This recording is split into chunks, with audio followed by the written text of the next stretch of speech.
Aleluya, qué bueno es el Señor. Ya escuchamos esa hermosa alabanza, mi serenata, ¿verdad? Que es una alabanza bien dedicada para nuestro Señor Jesucristo. Vamos a meditar un momento en la palabra del Señor. Vamos a hablar de un tema especial. No vamos a ir a Mateo capítulo 3, versículos 1 y 2. Y de allí vamos a ir al versículo 7. Dice la palabra del Señor en Mateo capítulo 3, versículo 1 y 2. En aquellos días vino Juan el Bautista predicando en el desierto de Judea y diciendo: arrepentíos, porque el reino de los cielos se ha acercado. Versículo 7. Al ver él que muchos de los fariseos y de los saduceos venían a su bautismo, le decía: generación de víboras, ¿quién os enseñó a huir de la ira venidera? Vamos a hablar un momento bajo un pequeño tema: huyendo de la ira de Dios. Cuando nos damos cuenta la misión de Juan el Bautista, él vino a adelantarse, a anticipar el camino de salvación, o a presentarse para darle cabida al glorioso evangelio que Jesús iba a impartir a toda la humanidad. O sea que él era el iniciador, el que abría la brecha para poder predicar y ampliar el evangelio a través de Jesucristo. Jesucristo lo amplió por mandato de nuestro Dios. Pero él les habla de una manera tan abierta, de una manera que muchos pueden decir que no es considerada, pero sí es una palabra que de esa manera podía haber sido entendida por las gentes de aquella ocasión que se estaban acercando hacia Juan el Bautista para que él les bautizara. Porque él predicaba el glorioso evangelio de nuestro Señor Jesucristo, y vemos acá una palabra clave que nos da la oportunidad de poderla extender y tomar también de esa palabra una iniciativa para ver la manera confianzuda que él le hablaba a aquella gente en la cual Dios había enviado su palabra por medio de él. Arrepentíos. Y es una clave que encontramos para que no solamente en aquel tiempo ellos pudieran aceptar o acercarse o arrepentirse de todos sus malos hábitos que tenían, sino que para que ellos reconocieran de que el reino de los cielos estaba entre ellos. En ese momento se estaba dando una oportunidad para que pudieran entender de que la salvación en ese momento estaba en sus manos. Nos podemos dar cuenta de que muchos se acercaban y aceptaban, se arrepentían y le pedían a Juan que les bautizara, incluyendo también muchos de los, dice la palabra del Señor, de los fariseos y los saduceos, que eran dos sectas que tenían diferente concepto, que alguna era más legal que otra, pero sí también ellos eran personas que habían llegado como por curiosidad para conocer el evangelio que se predicaba a través de Juan el Bautista. Mas sin embargo, podemos nosotros ver de que le mandan también a preguntar a Juan que quién era él. Vea cómo está esta condición allá en el libro de Juan, podemos ver eso, de que le preguntaban que quién era él. Pero al entender y reconocer de que Juan era el que llevaba la palabra del Señor, ellos también se arrepentían y se bautizaban a pesar de pertenecer a una secta religiosa que tenía arrastre en la gente de aquel momento a través de la tierra de Judea. Y cuando nosotros hablamos de que ellos también estaban huyendo de la ira de Dios, lo estaban haciendo por medio del arrepentimiento, lo estaban haciendo por medio de la manera en que Juan predicaba, de la manera en que Juan les daba a conocer el evangelio de salvación y de vida eterna. Ellos se bautizaban también.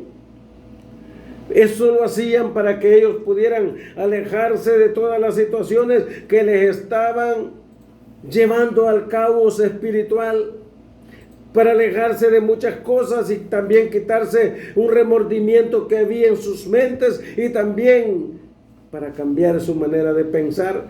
Por eso ellos se arrepentían de los malos hábitos, de todas las cosas que ellos hacían que no tenían cabida dentro de la voluntad del Señor. Mas sin embargo, habían muchos que llevaban sus costumbres, que llevaban sus tradiciones, pero que por medio del glorioso evangelio de Juan, ellos pudieron arrepentirse y encontrar la salvación y bautizarse y darse a conocer ante los demás como hombres cambiados por el poder y la gracia de la salvación de Jesús.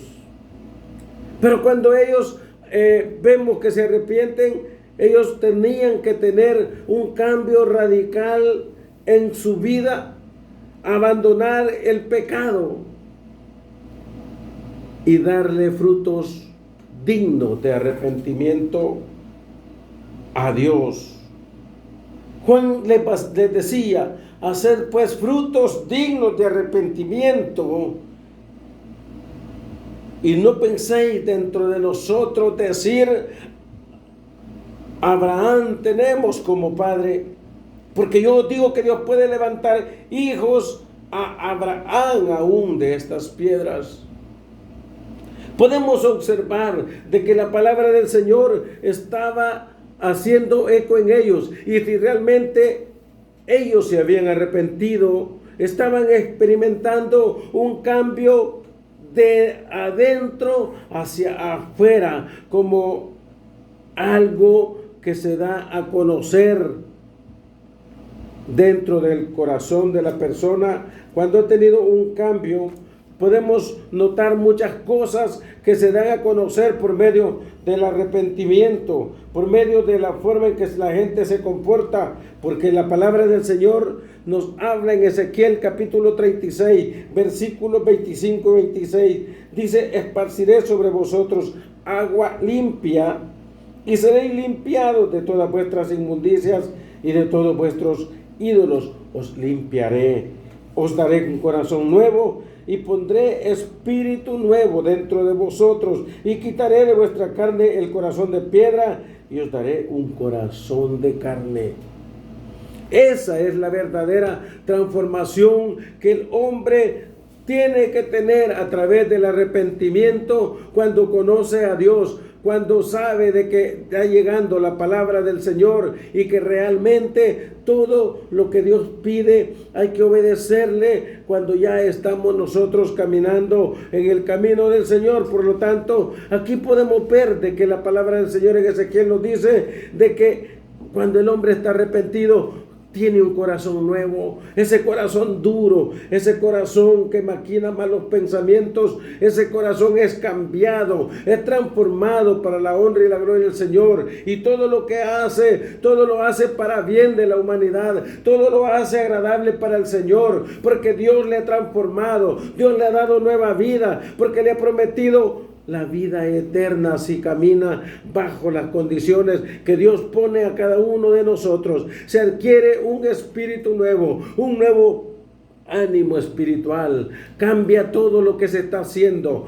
Todo es transformado, aún hasta la familia, los amigos, los hermanos y todo lo que le rodea. Se dan cuenta del cambio radical que tiene esta persona cuando se arrepiente y viene a los pies de Cristo, porque abandona todo el pecado, porque abandona toda inmundicia, porque abandona toda idolatría, abandona todo lo que está de por medio, abandona también los malos hábitos que están de por medio, y todo lo que le agrada a Dios lo hace con valentía, lo hace con regocijo, porque no tiene nada que lo pueda detener, porque se goza en la presencia del Señor, se goza ante Dios cuando reconoce que hay un Dios que vive y permanece para siempre, y que Él es el dador de la vida, y que Él es el que hace que las cosas se den en la vida de cada uno de nosotros, y que la voluntad de Él se manifiesta, aunque a veces estemos en peores condiciones, pero Dios está para librarnos de todo lo que esté pasando. Cuando nos hemos arrepentido, también atendemos las exigencias que nos da nuestro Salvador a través de su palabra. Él nos da la oportunidad de que nosotros podamos obedecerles, podamos hacer justicia, podamos entender que es misericordia, y nos humillamos delante de Él, porque esa es la voluntad de Él, es dejar que Dios tome tome acción en nuestras vidas, y Él pueda hacer lo que Él quiera, como el barro en las manos del alfarero. Así nos disponemos nosotros cuando tenemos un arrepentimiento genuino que Dios pone para que nosotros conozcamos el verdadero y eterno Dios que nos ha sacado de donde estábamos, conociéndole a Él, como dice en el libro de Juan capítulo 17 versículo 3, y esta es la vida eterna, que te conozcan a ti, al único Dios verdadero, y a Jesucristo a quien has enviado. Una palabra que nos da mucho aliento, una palabra que nos da la oportunidad de que nosotros tengamos confianza hasta para acercarnos y pedirle cualquier cosa que esté bajo de su bendita voluntad. Que Dios nos bendiga.